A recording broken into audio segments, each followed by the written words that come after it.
इसमें पहला मुद्दा है दोस्तों पेपर लीक और एग्ज़ाम स्कैम्स।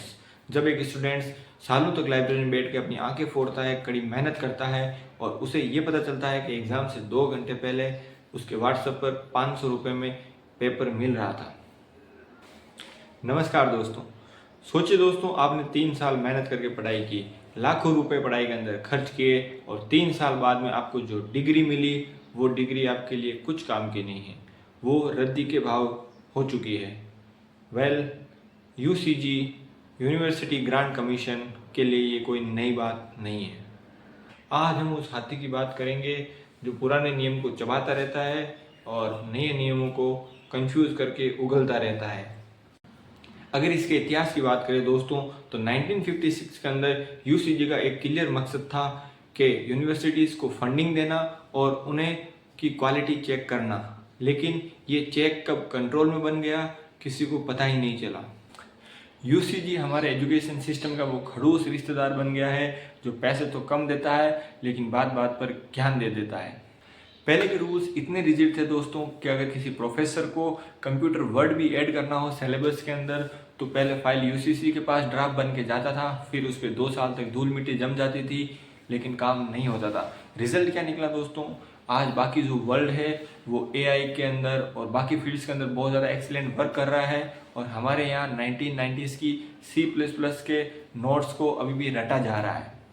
अब आती है बात 2020 की नेशनल एजुकेशन पॉलिसी की। गवर्नमेंट ने कहा यूजीसी को हटाओ और HECI higher education commission of India को लाओ।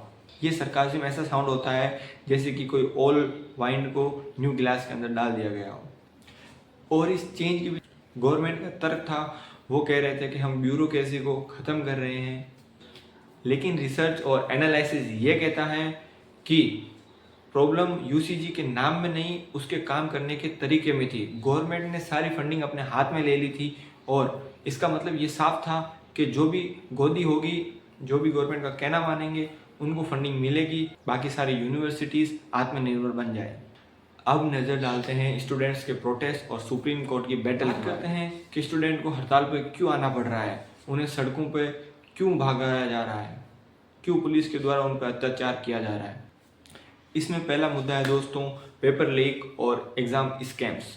जब एक स्टूडेंट सालों तक लाइब्रेरी में बैठ के अपनी आंखें फोड़ता है, कड़ी मेहनत करता है और उसे ये पता चलता है कि एग्ज़ाम से 2 घंटे पहले उसके व्हाट्सएप पर 500 रुपये में पेपर मिल रहा था, तो उनका गुस्सा होना लाजमी है।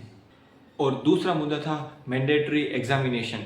जब कोविड-19 के टाइम लोग मर रहे थे तो यूसीजी ने कहा था कि एग्ज़ाम तो होकर रहेगा और फिर ये मुद्दा चला गया सुप्रीम कोर्ट के पास। उसके बाद सुप्रीम कोर्ट ने इनकी अकड़ तोड़ी। कोर्ट ने कहा यूसीजी के पास पावर तो है लेकिन वो बेसिक सिविक सेंस को दरकिनार नहीं कर सकते। फिर सुप्रीम कोर्ट ने स्टेट्स को राहत दी, लेकिन इससे यूसीजी की दादागिरी पर एक सवाल खड़ा होता है। अब जो स्टूडेंट प्रोटेस्ट कर रहे थे उनकी डिमांड थी कि हमें डिजिटल इंडिया नहीं, फेयर और ट्रांसपेरेंट इंडिया चाहिए। स्टूडेंट्स डिमांड कर रहे थे कि एग्ज़ाम का सेंट्रलाइजेशन बंद हो और एक फेयर और ट्रांसपेरेंट एग्जामिनेशन हो, पर सरकार वो शायद अभी भी सर्वर डाउन होने का इंतज़ार कर रही थी। अब इसके नुकसान और फ़ायदों के बारे में जान लेते हैं। चलिए दोस्तों, थोड़ा लॉजिकल एनालिसिस करते हैं। इसका फ़ायदा ये था दोस्तों कि सिंगल विंडो सिस्टम होने से पेपर वर्क थोड़ा कम हो जाता और डिग्री की ग्लोबली रिकॉग्नाइजेशन थोड़ी ज़्यादा होती। अगर पूरा पावर सेंट्रलाइज होगा तो एजुकेशन में सवाल पूछना ख़त्म हो जाएगा। और कल को ये भी हो सकता है कि यूसीजी हमें ये बोल दें कि हिस्ट्री वही है जो आपके व्हाट्सएप पे आती रहती है और व्हाट्सएप हिस्ट्री को ही असली हिस्ट्री बना दिया जाए। इसके अलावा सबसे बड़ा खतरा है कॉमर्शलाइजेशन। प्राइवेट कॉलेज की फ़ीस बहुत ज़्यादा हाइक हो जाएगी और गरीबों के बच्चे स्किल्स के नाम पर सिर्फ मेहनत और मजदूरी कर पाएंगे और वो साइंटिस्ट फिर शायद कभी ना बन पाएँ। अब इसके सुधार और फ्यूचर के बारे में भी बात कर लेते हैं दोस्तों कि आगे क्या होना चाहिए।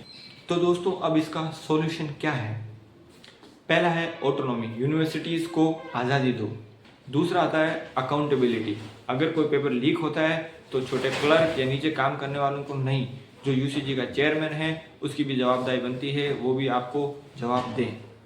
तीसरा है रिसर्च और फंडिंग। मंदिर और मस्जिद की डिबेट से हटकर हमें रिसर्च और डेवलपमेंट और अपनी एजुकेशन पर खर्च करना चाहिए।